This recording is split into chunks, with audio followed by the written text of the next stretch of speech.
Yeah, happy Happy Thursday. Thursday. So this is Thursday coffee, or in our case, tea, with Yeshua, Magdalene, and the Ascended Masters. This is our first Zoom call with y'all, our first live session that we've had since our book launched. And our book launched 2 days ago. Mm-hmm. I'm You losing want to get a track. copy of it? Yes, 2 days ago. This is what launched 2 days ago. January 7th. Yay! Magdalene is live. I know, we're so excited. Magdalene is alive. Magdalene is She's alive alive. and well. She's alive. Yeah, this has been a long road coming and a long journey. And so today, the obvious focus is going to be Magdalene. So we're going to call through, we're going to focus our energies on Magdalene. So everybody just relax. The best way to connect with these beings is really through your higher self. Through your intention and through your heart. So we're going to close our eyes.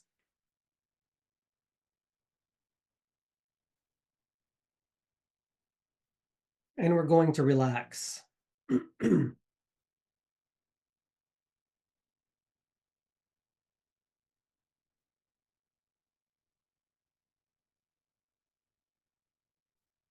Become aware of your breath.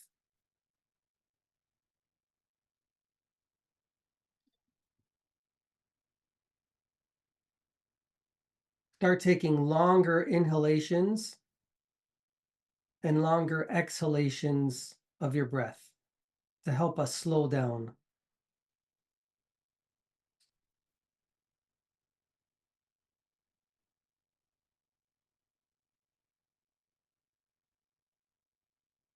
As we sit here in a meditative state, we're aware of our breath.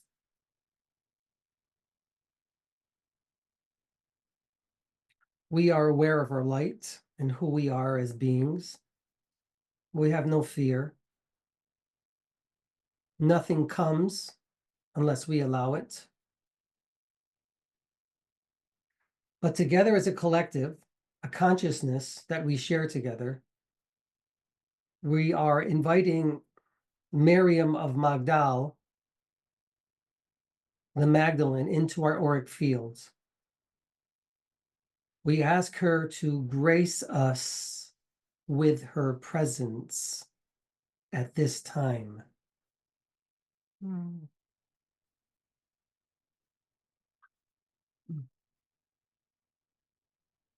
Feel some of the subtleties of what it's like when she comes into your auric field. Ask her to make herself known to you. What are you feeling? Are there any tingles? Do your fingers move? Do your feet move? Does your head become full? Do you see her presence? Surrender into her. We invite Miriam of Magdal into our circle. Sacred circle. Our sacred circle.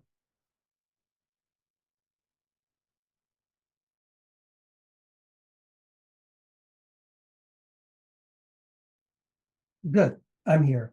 It's good to see you. It's good to see you. And I believe something has happened. You do believe so. Finally. I know. What do you feel? How do you feel about this? Besides exhausted? How do we continue to live our lives? What do we focus on? Well, we focus on love. That's what we really focus on. That's the energy that you are truly made of, and other things as well. But we focus only on love, moving forward, living in peace, living in harmony, living with each other, focusing on each other, focusing on community with each other. That really is the main message. It will always be the main message, the principal message that I and Yeshua were teaching. Nothing fancy. No one's coming to save you. You're already here. The same thing we said over 2,000 years ago.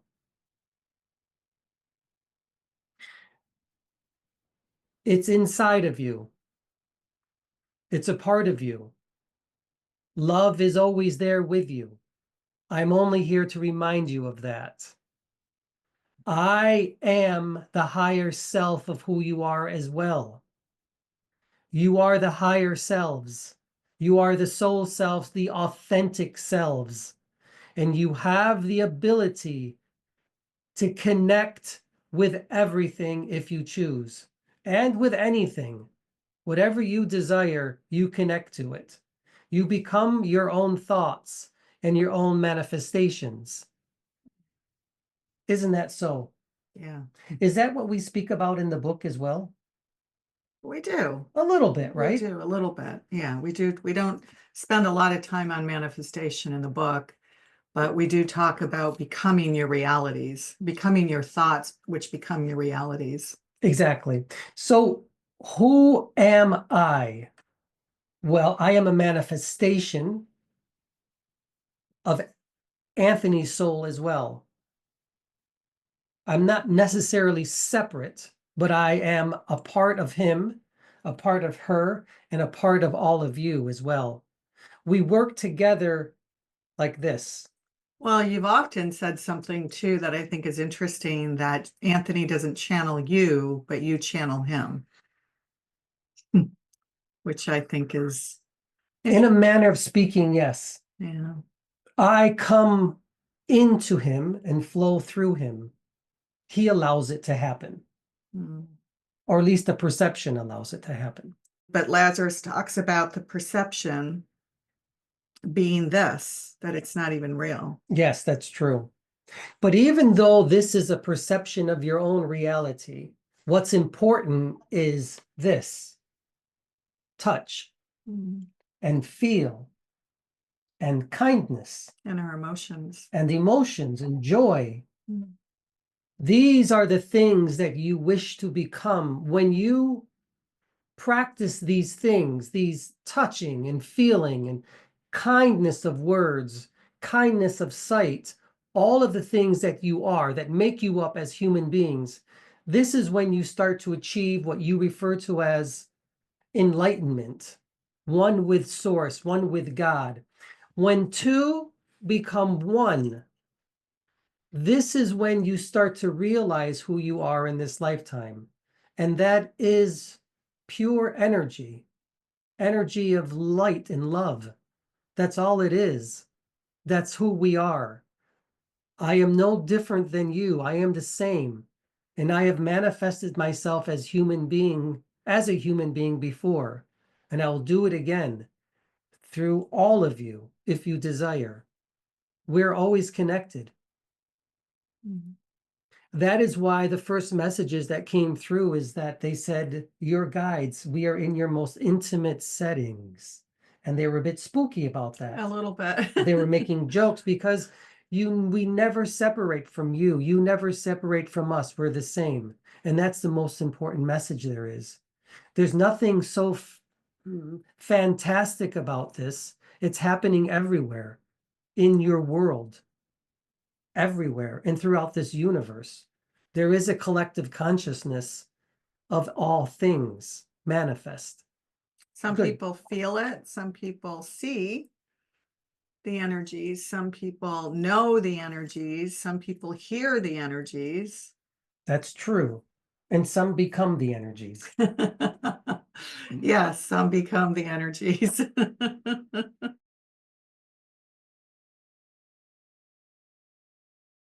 They do exist. These conscious beings exist just like you do. You live in a very big galaxy, and you live in even a bigger universe. They exist, but they're not here to come and to save you. They won't save you from yourselves. They are simply here to connect with you in their own unique way. That's all. If they aren't aliens, 100 years ago, what were they?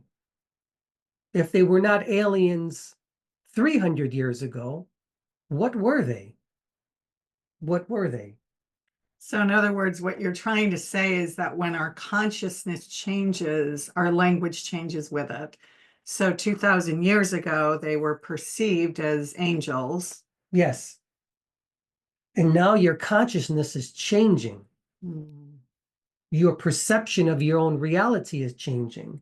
Your perception of nature and of science and reality changes. Therefore, these beings change as well. And that's what's supposed to happen. That's what I would like to say about aliens. You too are an alien in one way or another. We all are.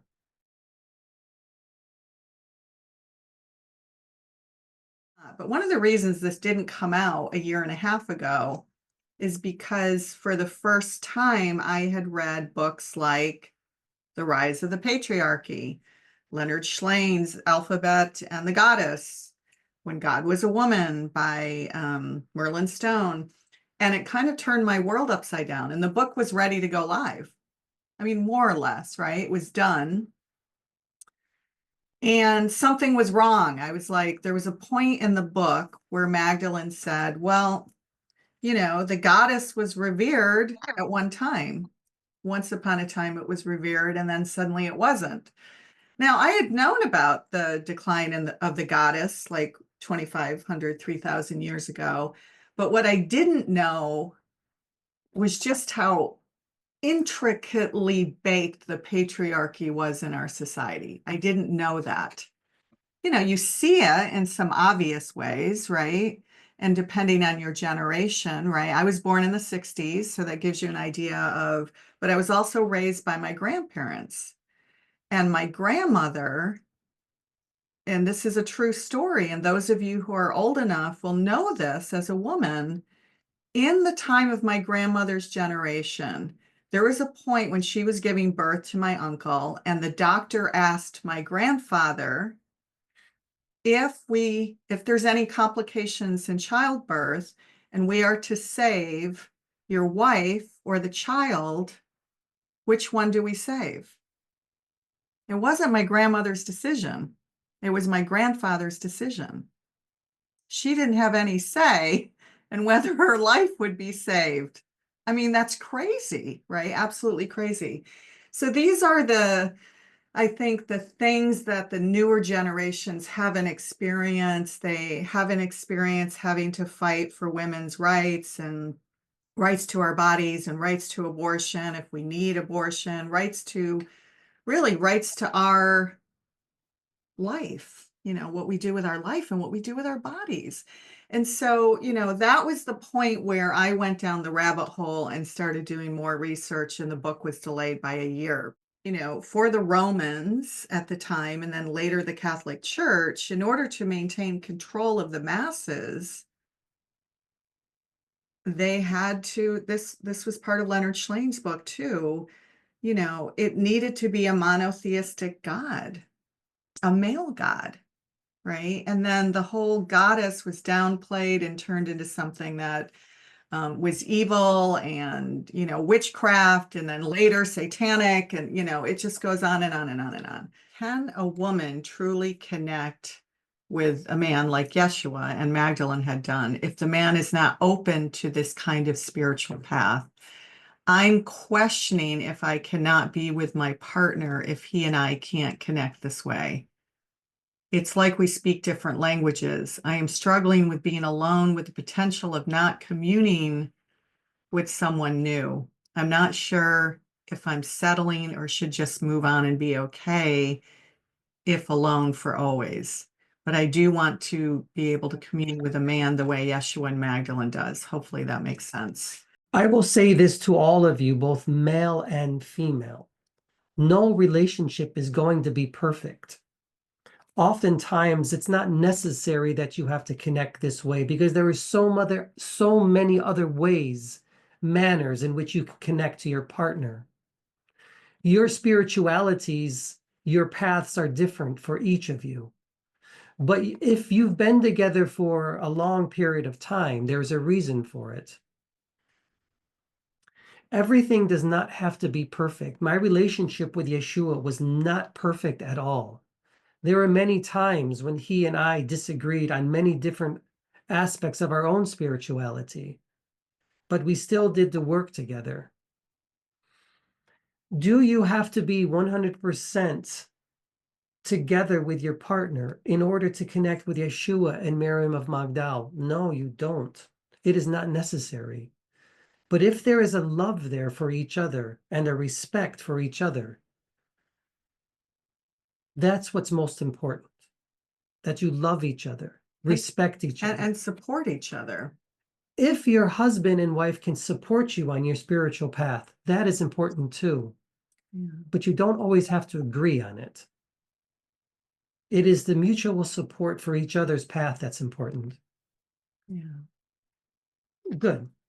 Well, and I think when your partner sees the light that you become as a result of your spiritual path, the most important thing is that they don't make you wrong for it, and they support your path as it brings you joy, right? Seeing that it brings you joy, I think that's the most I important like thing. that. When one partner can just Yeah. simply demonstrate who Yeah. he or she is becoming as a result, Yeah. but not needing to force the other to become the same. You are much more in balance now than ever before. This is why your consciousness is expanding in a way or becoming greater than ever before, especially now during something that you call a Zoom or Instagram or whatever platform that you have. It's happening. You are much more aware, conscious of both masculine and feminine coming together. Well, and I also think, to your point, Nancy, also is being okay to dance with the energies regardless of what orientation we identify with. So what do you think about what we're going through now, this economic, financial, and digital evolution versus the human women rights in Dubai? These evolutions are not separate. They're all connected in one way or another. Synchronicity is what it is. In a synchronistic way, yes, it is coming together. I don't want any of you to think that everything is separate or that it's one thing comes and then another thing comes. They really do work together, all of these energies, in one way or another. Oftentimes, when you are becoming more spiritual, you're going further inside of you. You're not always looking outside of you anymore because you realize it's already here. Is there a next consciousness level for Jesus and Miriam? Great question. That's a great question. I believe we're doing it. I believe this is doing it. That's exactly what I think this is doing. I like that question. It's a great question. Is there another consciousness level? Well, is there another consciousness level for human beings? It's a different perception, is what it is. Yes, there is. And if there's a different consciousness level for human beings, then there will be a different consciousness for Yeshua and myself. Yeah. It's changing. It's evolving. Yeah. It is expanding. It's not necessarily elevating or descending. It's just simply becoming more aware of itself. You see, consciousness doesn't really expand. It's always there, but it's simply becoming more aware of itself. Isn't that interesting? Well, it makes me think of the observer effect. Yes. The more we observe, the more The things more shift. you observe and become more aware of yourselves, that is when Yeshua's consciousness changes, because you're changing. I am you and you are me. We are one and the same. That's how it works. There is no separateness between me and you. We are the same. You have to remember that. That is your, quote, ascension. And that consciousness is the realizing of no, or that in air quotes, expanded consciousness is the realizing and knowing that we are one with source, one with you, one with Yeshua, one with all. I want to take that a bit further, that you are aware of being one with source. You are not one with source. You are source. This is the epigenetics. Yes. Epi means above, genetics of who you are. You have been led to believe for thousands and thousands of years, and it's gone through your DNA, saying blasphemy. That is sin. How dare that you can even consider yourselves to be God, one with source or source itself. And it's still said that in many of your religions. But you are. We are taking it to the next level. Where does consciousness come from? I'm going to leave that for all of you. Where does consciousness come from? Where does it derive? Where does consciousness come from? That's important. Does the soul truly exist? That's another question. Are you separate from source, or are you source?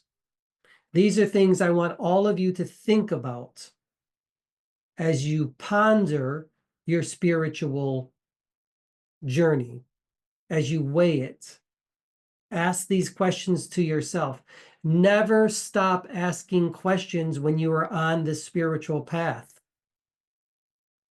It's true.